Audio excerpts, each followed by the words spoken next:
मैं युगल होकर के आपको भजना चाहता हूं। एक महाराज जी कथा आती है, हमारे सप्त निधियों में एक निधि है श्री मदन मोहन लाल जी, जो कि करौली में विराजते हैं।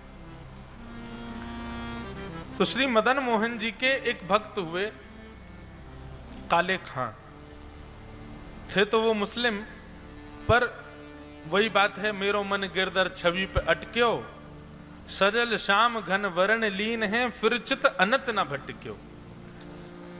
आपका मन ठाकुर जी में यदि लगा है तो ठाकुर जी से परे जाने पर अन्य भावों में आपकी चित्तवृत्ति जा सकती है, पर ठाकुर जी का मन यदि आप में लग गया तो उनके अलावा किसी में मन लगेगा ही नहीं आपका। ठाकुर जी के अलावा कोई भाए ना, कोई सुहाए ना, तो समझो कि ठाकुर जी का मन आप में लगा, आपका नहीं लगा उनमें। तो ऐसे एक काले खां नाम के सुंदर भक्त थे। काले खां के साथ में क्या हुआ कि वो मंदिर में अपने घर के जीवन यापन के लिए केवल एक कार्यकर्ता बनकर के गए थे, और मंदिर में उनको झाड़ू लगाने की सेवा थी, तो मंदिर के बाहर के परिसर में झाड़ू लगाते थे, भीतर उनको प्रवेश भी नहीं था।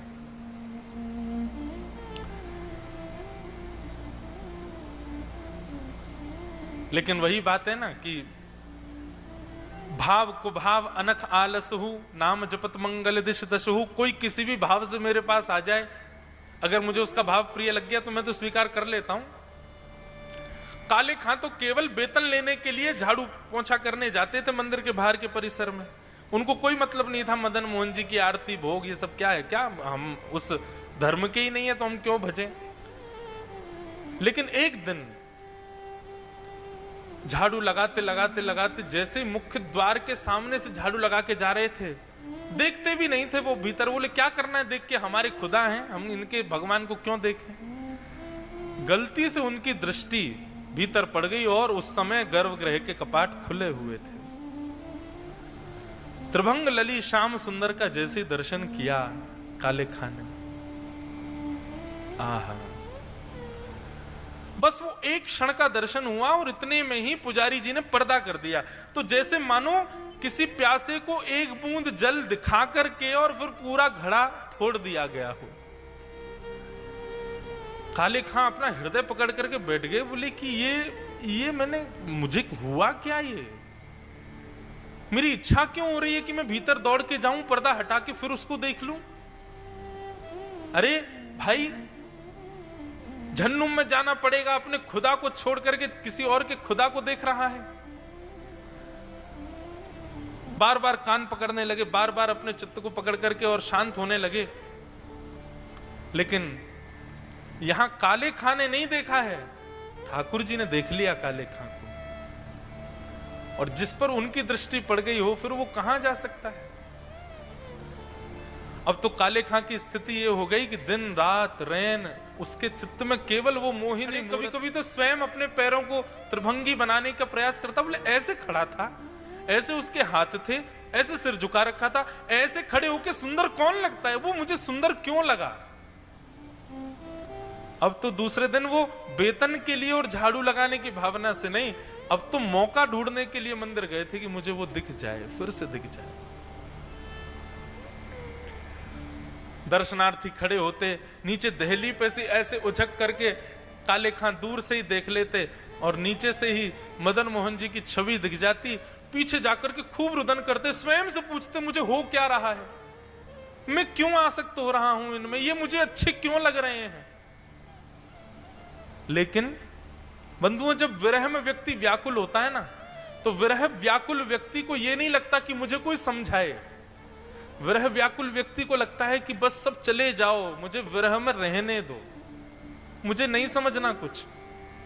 सांसारिक विरह होता है तो उस व्यक्ति को चाहिए कि मुझे कोई संभाले, पर कृष्ण विरह में व्याकुल व्यक्ति को लगता है कि मुझे एकांत छोड़ दो, मुझे रोने दो, मुझे कोई संभालो मत। काले खां की स्थिति दिन ब दिन ठाकुर जी के दर्शन करके ऐसी होने लगी, और वे प्रत्येक दिन भगवान के और समीप पहुंचने लगे। लेकिन बात वही है ना कि प्रेम छुपाए से छुपता नहीं है। संसार में बंधुओं दो वस्तु ऐसी हैं, उनको कितना भी छुपा लो वो छुप नहीं सकती। पहला सत्य, आप कितना भी उसको छुपाने का प्रयास कर लो, एक दिन वो प्रकट हो ही जाएगा। और दूसरा प्रेम, ये दो कभी छुप नहीं सकते।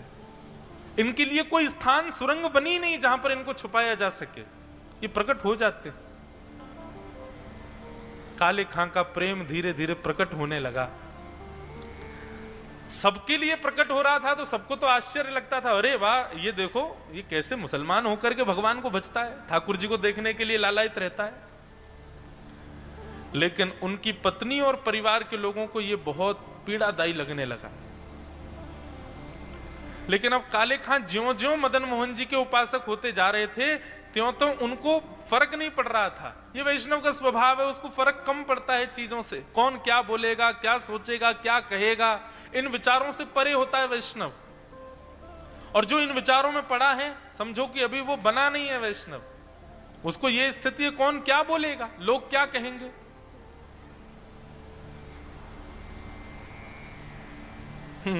है तो पिक्चर का गीत, लेकिन एक वैष्णव के स्वरूप पर फिट बैठता है। कुछ तो लोग कहेंगे, लोगों का काम है कहना, छोड़ो बेकार की बातों को, बीत ना जाए रहना। लोग तो कहते रहेंगे, पर काले खां पर उसका कोई असर नहीं हुआ। काले खां जाता था, जाकर के केवल दहली से ठाकुर जी को देख लेता था, और बस इतने में ही वो संतुष्ट था। प्रेमी का एक और स्वभाव, वो ज्यादा समीप भी नहीं आना चाहता, वो मध्यस्थ ही रहता है। लेकिन काले खां के यहां एक विडंबना थी कि काले खां को कोई भी संतान नहीं थी, तो इसकी वजह से उसके परिवार के सब लोग ताने देते थे कि अपने खुदा को भजे तो खुदा रहम करके तेरे को कुछ देगा, अब तो दूसरों के खुदा को भजता है, तो वो हमारा है ही नहीं, तो हमको संतान देगा क्यों।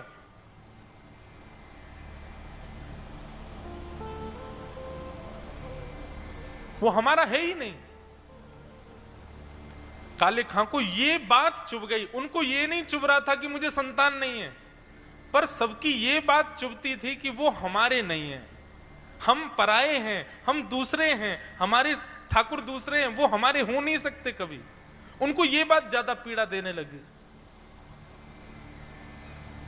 काले खां मदन मोहन जी के सामने हमेशा केवल दर्शन की अभिलाषा से जाते थे, पर आज पहली बार मांगने गए। मैं इसी विषय को कहना चाह रहा था कि भगवान से कुछ मांगो तो इस भावना से मांगो। काले खां गए और मदन मोहन जी से जाकर के प्रार्थना करने लगे, हे लाल जी, पता नहीं मेरे अंदर आपसे क्यों प्रेम हो, मुझे तो प्रेम है ही नहीं आपसे, आपको है मुझसे, पर यदि आप वास्तव में मुझसे प्रेम करते हो और मुझे नित्य अपना दर्शन देना चाहते हो, तो भगवान इस संसार के प्रपंच से मुक्त करने के लिए एक संतान मुझको दे दीजिए। मैं फिर कह रहा हूं, ये संतान मुझे वंश वृद्धि के लिए या मेरा आगे चल करके बढ़े सब संसार परिवार, इसके लिए मुझे संतान नहीं चाहिए। मुझे संतान इसलिए चाहिए ताकि मैं अपने परिवार के लोगों का मुख बंद कर सकूं कि आप मेरे हो और आपने मुझे संतान दी है।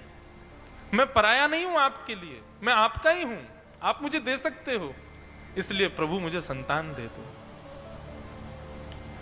इतने निष्काम भाव से और इतने प्रेम भाव से काले खां ने मांगा कि अगले दिन ही उनकी पत्नी को खबर आई कि वो अब गर्भाधान हो चुका है। और काले खां के जितने भी रिश्तेदार, परिवार के नातेदार आदि आदि सब थे, सबका मुंह बंद हो गया। काले खां सबको कहते, आप कहो, तुम तो कहते थे कि वो तो कुछ देगा नहीं, वो तो किसी और का ठाकुर है, वो तो हिंदुओं का ठाकुर है, वो तो मुझे देगा नहीं, देखो उसी ने ही दिया है। काले खां बड़े प्रसन्न, बोले कि अब कोई बोलने वाला नहीं है, हे मदन मोहन लाल जी, बस इतना ही मांगना था, अब कुछ मत देना। अब ये बालक जन्म ले ले, कुछ करे नहीं करे, मुझे कोई मतलब नहीं है। मैं तो बस अब मैं इस बात से प्रसन्न हूं कि आपके पास आने में कोई रोक टोक नहीं है मेरे लिए। बालक का जन्म हो गया और धीरे धीरे वह बालक 8 वर्ष का हो गया। सब कुछ ठीक चल रहा था इतने वर्षों से। मदन मोहन जी तो अब अनन्य रसिकों की गिनती में आने लगे, लेकिन मंदिर में अभी भी प्रवेश नहीं करते, बाहर से ही दर्शन करते हैं। आहा। श्री काले खां 8 वर्ष का पुत्र हो गया, अब सब कुछ ठीक चल रहा था। और अचानक क्या हुआ कि खेलते खेलते वन में खेल रहा था उनका पुत्र, और उसको एक काले सर्प ने डस दिया। और जैसी डसा पूरा शरीर नीला पड़ गया, मुख से झाग निकलने लगे उसके मित्रों ने जाकर के मां को खबर दी। उसकी मां दौड़ करके गई, देखा कि मेरा पुत्र मुख से झाग निकल रहे हैं, विष लग गया, नीला पड़ गया शरीर, किसके पास जाऊं?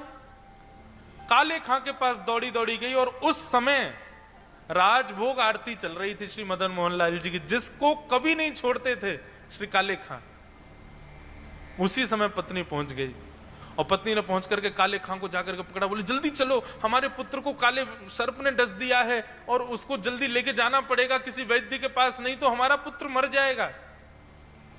काले खां के तो नेत्रों से नीर बह रहे थे, मदन मोहन लाल जी की सुंदर छवि को देख रहा था। बंधुओं देखो, भक्त होना कितना कठिन है। अपने आप को रख करके देखो, भगवान ना करे ऐसी स्थिति कभी बने, पर परिवार की कोई विषम स्थिति अगर हमको आगे बता दे तो हम तब भी भक्ति में लीन रह सकते हैं? नहीं, हम तुरंत त्याग देंगे, हम तुरंत भाग जाएंगे वहां से। पर काले खां तो वहीं ठाकुर जी को देख रहे हैं, मधुर स्वरूप ठाकुर जी का दर्शन कर रहे हैं। पत्नी बहुत देर तक कहती रही, लेकिन काले खां के चित्त पर कोई असर नहीं पड़ा। बोले अरे पाप लगेगा तुमको, नरक में सड़ोगे। अरे कैसे पिता हो, कैसे व्यक्ति हो, कैसे मुसलमान हो? एक तो अपने खुदा को छोड़ दिया, ऊपर से अपने पुत्र की मृत्यु पर भी तुमको कोई शोक नहीं हो रहा है, उसकी स्थिति पर कोई शोक नहीं, अब भी इसको देखे जा रहे हो।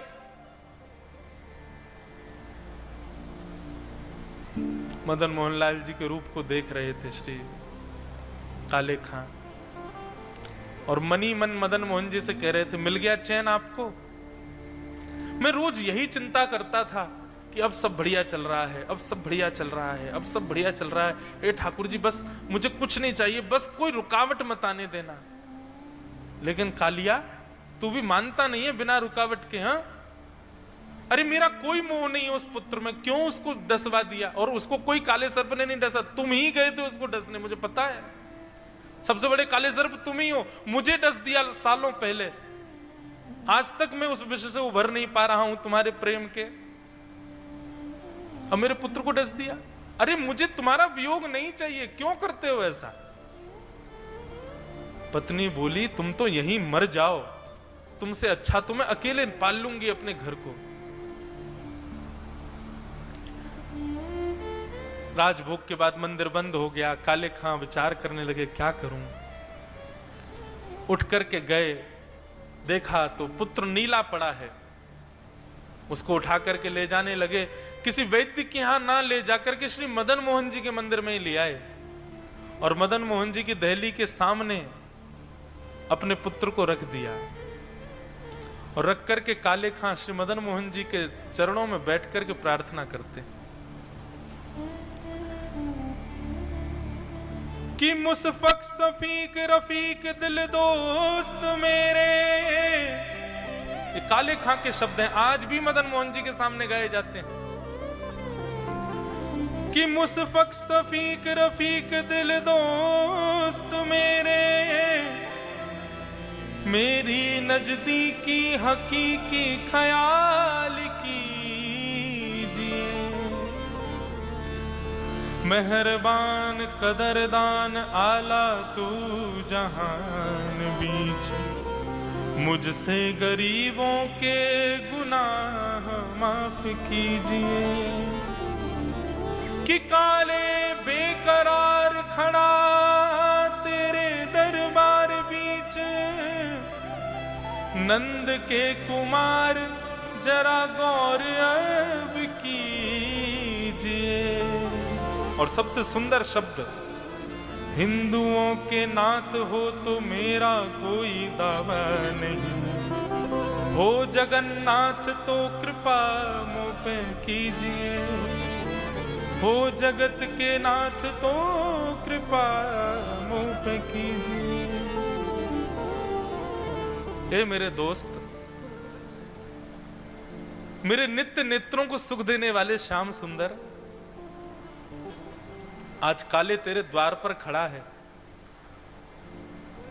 दुनिया मुझे ताने देती है कि तुम केवल हिंदुओं के हो, पर मैंने एक दिन गुसाई जी से सुना था कि तुम्हारा एक नाम जगन्नाथ भी है।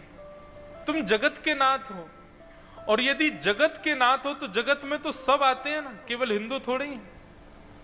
जगत में तो जीव भी आता है, जगत में तो मैंने तो यह भी सुना है कि तुम गजेंद्र की रक्षा भी करते हो, जो इंसान भी नहीं है। ये सब लोग ये सोचते हैं कि जाति आप मानते हो, एक जाति के हो, इसके हो, उसके हो। नहीं नाथ, आप तो सबके हो ना। हिंदुओं के नाथ हो तो मेरा कोई दावा नहीं, हो जगत के नाथ तो कृपा मुझ पे कीजिए। और जैसे ही कहा हो जगत के नाथ तो कृपा मुझ पे कीजिए, नेत्र बंद करके अश्रुधार बह रहे हैं काले खां के। ठाकुर जी के सामने खड़ा खड़ा गा रहा है काले, सामने मृतक पुत्र पड़ा है, हजारों लोग चारों ओर देख रहे हैं तमाशा क्या चल रहा है। इतने में ही वो नन्हा सा बालक उठ करके खड़ा हो गया और अपने पिता से कहने लगा, पिताजी पिताजी पिताजी। अपने पुत्र को जीवित अवस्था में देख तुरंत हृदय से लगा लिया। बोले पिताजी बाद में हृदय से लगाना, पहले ये बताओ वो कहां गया। बोले कौन कहां गया। बोले एक छोटा सा बालक मेरे साथ खेल रहा था, उसमें से बड़ी अच्छी सुगंधी आ रही थी, उसके तन की कांति सांवली थी, उसके नयन बहुत सुंदर थे, मेरी तो नजर नहीं हट रही थी पिताजी। वो मेरी गेंद लेकर के पता नहीं कहां चला गया, अब मुझे दिख नहीं रहा है। पिताजी वो कहां है। काले खां ने अपने पुत्र को गोद में लेकर के सामने मदन मोहन जी के स्वरूप की ओर इशारा करके कहा, देखो तो सही सामने। और पुत्र ने जैसे ही मदन मोहन जी को देखा, पुत्र भी रुदन करने लगा। बोले पिताजी यही तो थे जो मेरे साथ खेल रहे थे, यही तो थे जो मेरे साथ किलोल कर रहे थे, खेलते खेलते बार बार ऐसी मुद्रा में खड़े हो जाते थे, यही तो वो लीला कर रहे थे। और उसी समय काले खां और काले खां का पूरा परिवार श्री मदन मोहन लाल जी का चरण सेवक हो गया। आज भी काले खां की स्तुतियां गाई जाती हैं, काले खां के शब्दावलियों से श्री मदन मोहन जी को रिझाया जाता है। श्री कृष्णदास जी का ये पद मैं किसी कथा में ना गाऊं ऐसा हो नहीं सकता। आपका मन नहीं लगा है ठाकुर जी में, अगर लगा है तो समझो ठाकुर जी ने आपके मन को लगाया है।